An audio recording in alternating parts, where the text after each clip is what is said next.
পূর্ব বর্ধমান জেলার কাটোয়া ২ নম্বর ব্লকের শ্রীবাটি অঞ্চলের মূলগ্রাম পঞ্চাননতলায় বৃহস্পতিবার ঐতিহ্যবাহী বাবা পঞ্চানন ঠাকুরের পুজো অনুষ্ঠিত হল অত্যন্ত ভক্তি ও উৎসাহের সঙ্গে। পঞ্চাননতলা বলেই খ্যাত বর্ধমান জেলার শ্রীবাটি অঞ্চলে মূলগ্রাম চান্দুরির মাঝখানে পঞ্চানন ঠাকুর অধিষ্ঠিত। এখানে দীর্ঘদিন ধরে পুজো হয়ে আসছে। এখানকার মানুষের অনেক মনোবাসনা থাকে, ঠাকুরের কাছে তাদের সংকল্প নিয়ে আসে। তো এখানে এসছি, এখানে মেলাও বসে, বেশ ভালোই লাগছে। সকাল সকাল পুজোটা দিলাম বাবা পঞ্চাননের। আমার নাম প্রদীপ সামন্ত, বাড়ি কুর্চি।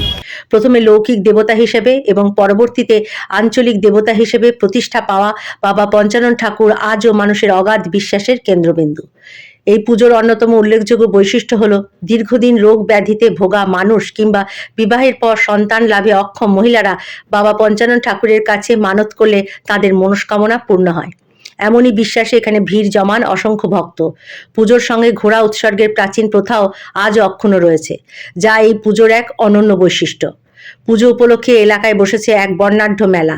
শিশু থেকে শুরু করে বৃদ্ধ সবার জন্য এই মেলা হয়ে উঠেছে আনন্দ ও উৎসবের মিলন ক্ষেত্র। আশপাশের বিভিন্ন এলাকা থেকেও বহু মানুষ পুজো ও মেলা উপভোগ করতে এখানে ভিড় জমান।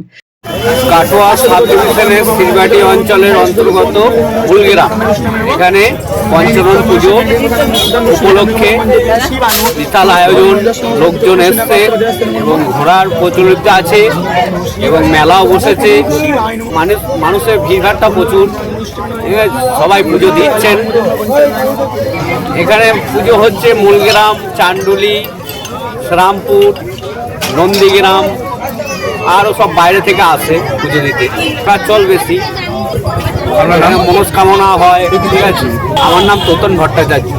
পুজো ও মেলাকে ঘিরে যাতে কোনো অপ্রীতিকর ঘটনা না ঘটে, সেজন্য কাটোয়ার সিভিক ভলেন্টিয়ারদের পক্ষ থেকে নেওয়া হয়েছে পর্যাপ্ত নিরাপত্তা ব্যবস্থা। Bureau report, public news, Katwa.